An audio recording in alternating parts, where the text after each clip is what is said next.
Chapter 18. Swoosh! The bug fighter flew over once again, seemed to pause, and then settled down toward the floor of the quarry. Bug fighters are the smallest of the Yerk ships. They aren't much bigger than a school bus. They have a cowled, insect-like look, except that on either side, there are very long, serrated spears pointing forward. So, they look a little like cockroaches holding two spears. The bug fighter landed as gently as a feather. I held my breath. "Wait for it," Jake said. "Wait for it?" The hatch opened. Out stepped a Hork-Bajir controller. The Andalite prince, Axe's brother, had told us that the Hork-Bajir were a good, decent people who had been enslaved against their will by the Yerks. Maybe so. But what they looked like was a whole different thing. Hork-Bajir are big, walking razor blades. They're about 7 feet tall, 2 arms, 2 legs, and a nasty spiked tail similar to Andalite tails. There are sword-like blades raked forward from their snake heads. There are blades at their elbows and wrists and knees.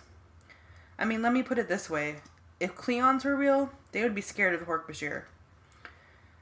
"Get ready," Jake again. The Hork-Bajir stepped clear of the bug fighter. Then he just stood there.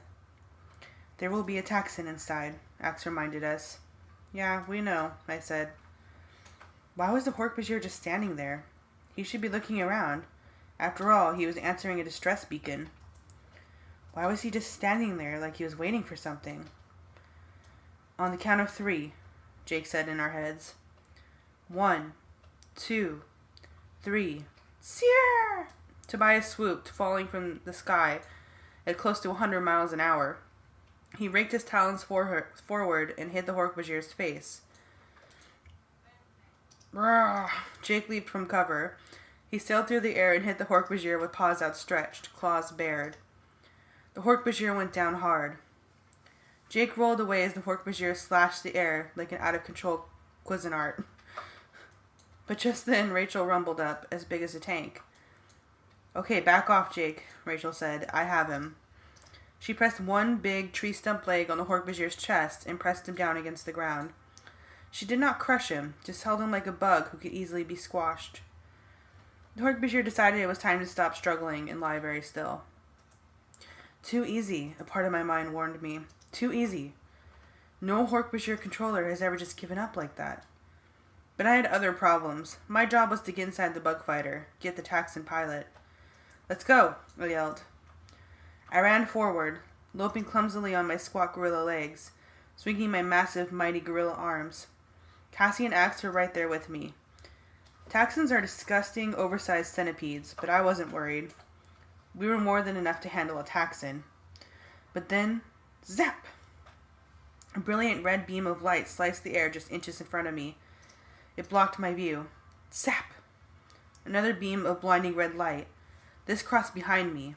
It exploded gravel into steam as it traced a path. "Dragon beams!" Axe cried. I spun around, looking for cover. Zap! "Look!" Cassie screamed in our heads. "Up on the edge of the quarry." I looked. As the dragon beams formed a cage of deadly light around us. The edge of the quarry above was lined with Hork-Bajir. I looked left. More! To the right. More! The entire quarry was lined with Hork-Bajir warriors, each armed with a dragon beam. There must have been 100 of them. We were surrounded. Completely surrounded. "Stay and morph," Jake snapped. "Don't let them know we're human." "Let's charge them," Rachel yelled. "No! You can't even climb up that rock face. Don't be stupid." Cassie called Tobias. "Tobias, you can get away." "I don't think so," he said. "No headwind. It would take me a couple of minutes to flap my way out of here. They'd fry me before I got clear." The reality settled over us. The despair. "What are we going to do?" Cassie wailed. "There has to be a way out. There has to be," Rachel yelled. "Not this time," I said grimly. We were trapped, outnumbered, outsmarted, finished. And that was when he came. Chapter 19. He looks so much like Axe, so much like Prince Elfangor, and yet so totally different. The differences wasn't something you saw, it was something you felt. A shadow on your soul. A darkness that blotted out the light of the sun. Evil. Destruction. Not the impersonal, programmed destructiveness of the ants. This was warm-blooded, deliberate evil. His body was an Andalite. He was the only Andalite controller in existence. The only Yeerk ever to infest an Andalite body. The only Yeerk with the Andalite power to morph. Visser 3. Visser 3, who had murdered the Andalite Prince Elfangor while we cowered in terror. Visser 3, who even the Hork-Bajir and Taxons feared. Well, well, he said, thought speaking to us. I have you at last, my brave Andalite bandits. Fools. Do you think we never change our frequencies? Yeerk, Axe said in a silent voice loaded with hatred. Visser 3's main eyes focused on Axe. A little one, he said, surprised. Are the Andalites now reduced to using their children to fight? Axe started to say something, but Jake snapped. Shut up, Axe. None of us communicates with him. Give him nothing. Axe fell silent. He was practically vibrating with rage and hatred for the Yeerk Visser. It wasn't surprising. Visser 3 had killed his brother. But Jake was right. We couldn't get into a conversation with Visser 3. The rest of us still wanted to hide the fact that we were human, not Andalites. We could too easily slip and reveal the truth. Visser 3 seemed to be enjoying his big moment. What a colorful assortment of morphs, he said. Earth has such wonderful animals, don't you agree? When we have enslaved the humans and made this planet over in our image, we will have to be sure to keep some of these forms alive. It would be entertaining to try some of these morphs myself. None of us said anything. At least not anything that was human. Jake did snarl, drawing his tiger lid back over his teeth. Especially you, Visser 3 said to Jake. That is a beautiful, deadly animal. I approve. In fact, I was going to demand you demorph, but I have a better idea. You see, we have a guest aboard the mothership. It would be entertaining to show you to Visser 1 as you are. I was sick with dread and fear, but not so afraid that I didn't notice a sneer in Visser 3's tone when he said Visser 1. Did you catch that? Jake asked me in thought speech version of a whisper. Yeah, Visser 3 doesn't like Visser 1. Visser 3 must have given some signal, because at that moment his blade ship appeared overhead, shimmering into view as it cloaked. The blade ship is far larger than the bug fighters, and very different. It is jet black. It's built like some kind of battle axe from the Middle Ages, with two curved axe head wings, and a long diamond-pointed handle aimed forward. We're better off making a run for it, Rachel said. It would be suicide, I said. As long as we're alive, there's hope. Yeah, Visser 3 is taking us to the Yeerk mothership to show off for his boss. Some hope. But Rachel did nothing, and I did nothing, and we all just stood there under the watchful eyes of 100 Hork-Bajir. They must have landed out of sight while we were busy watching one bug fighter. Axe had used the wrong frequency. The Yeerks had figured out we were laying a trap, and our trap had become Visser 3's trap. A couple of dozen of the Hork-Bajir leaped out from the high wall of the quarry and surrounded us. They kept their Draken beams leveled at us as the blade ship landed on the quarry floor. Go obey, Frogrush! They're Horlicht. One of the Hork-Bajir said, in the strange mix of English and their own language that they use. He pointed to the blade ship. A door has opened on the side. I can't fit in there, Rachel said. But as she approached the door widened to her size. It stretched and grew as if the metal skin of the blade ship were alive. What a pathetic little crew we were, trooping inside the blade ship. Weak and pathetic and stupid to imagine that we could ever have resisted the Yeerks. Mr. 3 was right. We were fools. This wasn't even my fight, I thought. Not really. This wasn't my time to die. I guess I wanted to feel angry, but what I felt was numb, as I trooped into the blade ship with the others. You know, like I wasn't really there, almost. I was past feeling anything, I guess. I just kept thinking, it's happening. It's finally really happening. The next day was Sunday. My dad would go to my mom's grave. Alone. It would be a while before he would admit that I too was gone. Just like when my mom died, there would never be a body. Just like my mom. Chapter 20. This is not looking good, I said. I couldn't take the silence anymore. No, it isn't, but we're not dead yet, Jake answered. Yet. Why doesn't that make me happy? I asked. I looked around at the others, all crammed into the windowless steel cube. Black, dimly lit steel walls on all 6 sides. No door. It was like a coffin. You look like some kind of circus, I said. An elephant, a tiger, a gorilla, a wolf, and a freak of nature. That got some half-hearted laughs from the others. I don't know why I was making jokes. I guess that's just the way I am. When bad things happen, I tell jokes. But inside, I felt sick.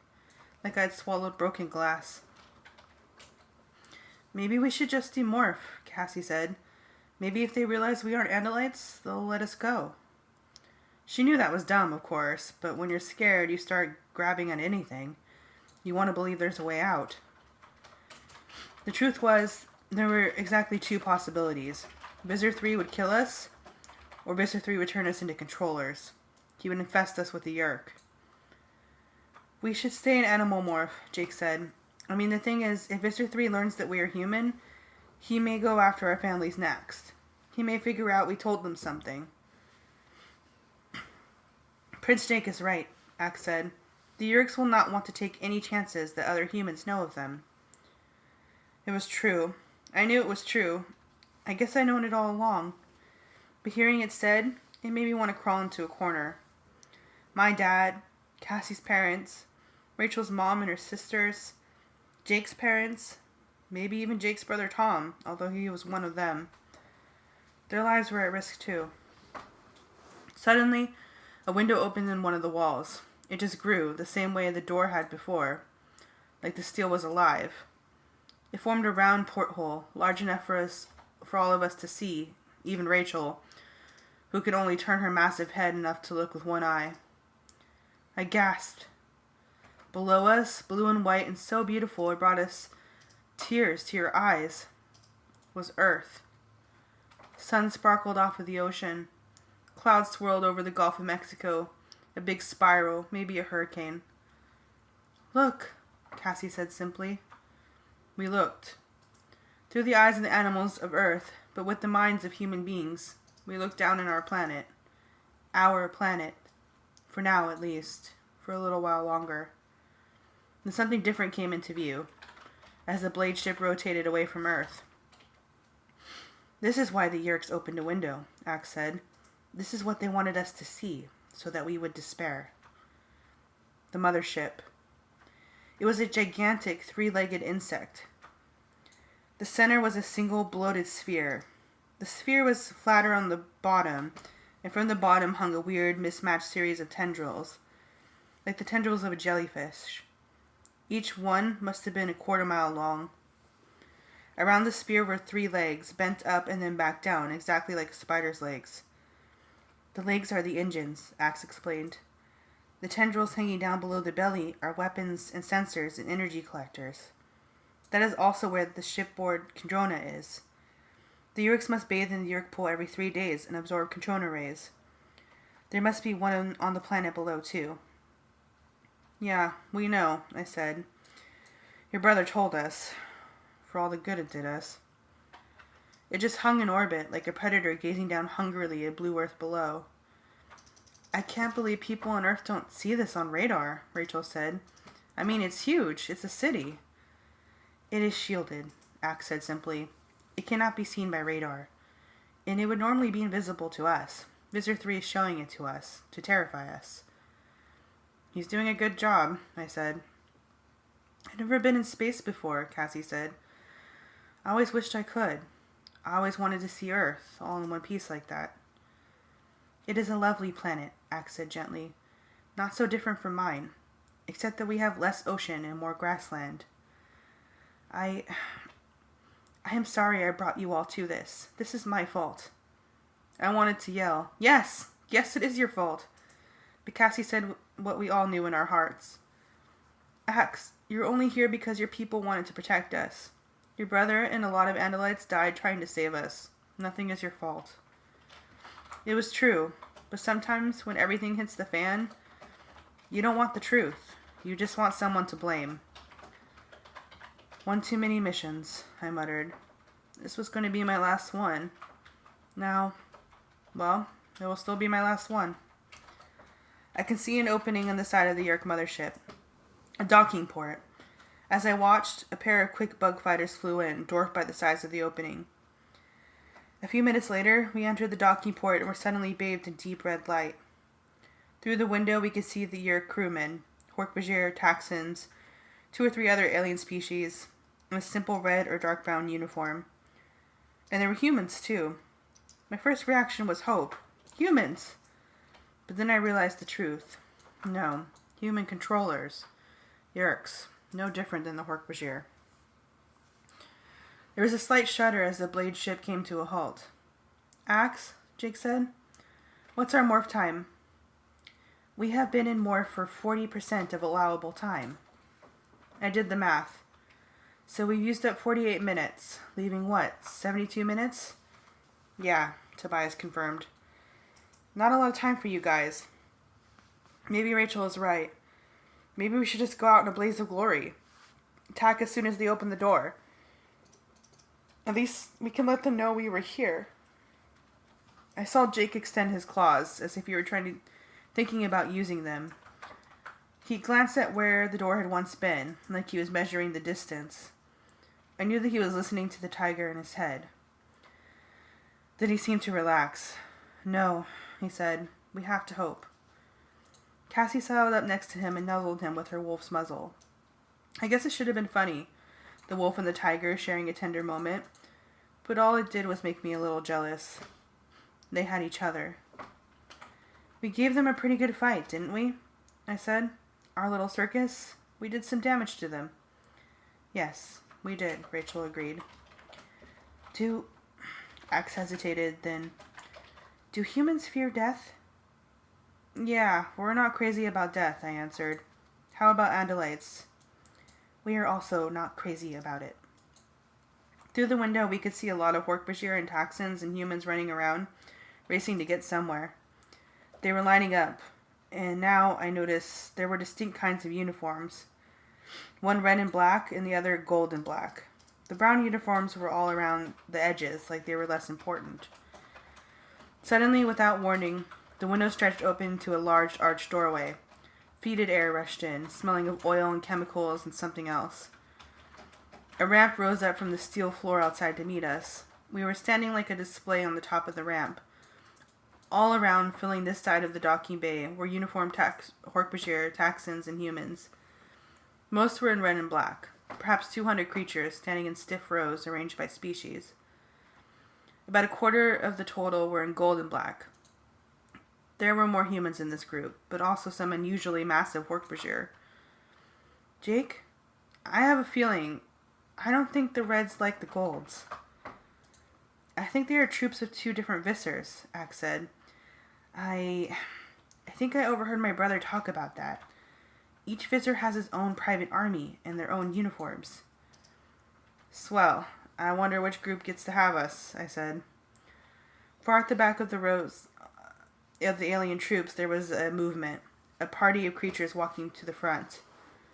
Viscer 3 was at the center, followed by 2 big Hork-Bajir in red. And just to his left was a human woman with dark hair and very dark eyes. That was when I stopped breathing, because I knew. Even before I could see her face clearly, I knew. They marched up to the bottom of the ramp. A dozen soldiers leveled tracking beams at us, just in case we wanted any trouble. Then, in thought speak that all could hear, Viscer 3 turned to the woman beside him. You see, Viscer 1, I have taken the Andalite bandits. The crisis is over. Your trip here is wasted, and you can return to the homeworld. Viscer 1 nodded. She looked up at us with those dark brown human eyes. Eyes I knew. Eyes I remembered. The same eyes that watched me sleep every night from the framed picture beside my bed. My mother, Viscer 1.